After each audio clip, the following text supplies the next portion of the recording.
ఏలూరు జిల్లా Chintalapudi excise circle కార్యాలయంపై Nagireddigudem గ్రామానికి చెందిన 30 మంది దాడి చేశారు.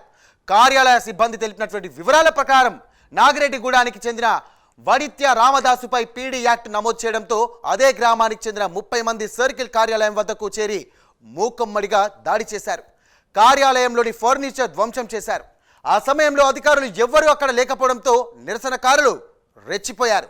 తమపై అన్యాయంగా కేసులు నమోదు చేసి వేధిస్తున్నారని దాడి చేసిన వారు ఆవేదన వ్యక్తం చేస్తున్నారు. నా పేరు భవ్య.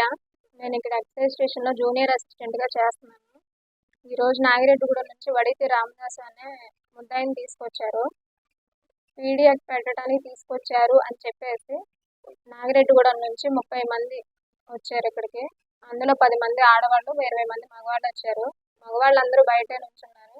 ఆడవాళ్ళు మాత్రం లోపలికి వచ్చి మొత్తం ఇక్కడ కుర్చీలు అన్నీ కూడా తెల్లా చేత చేసేసి విరగొట్టి దాడి చేశారు. నా మీద దాడి చేశారు. వీడియో తీద్దాం అనే టైంకి ఫోన్ పట్టుకోగానే ఆడవాళ్ళందరూ వచ్చేసి నన్ను దాడి చేశారు ఇక్కడ.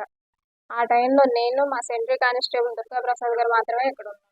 మా పై అధికారులకి ఇన్ఫార్మ్ చేశాం.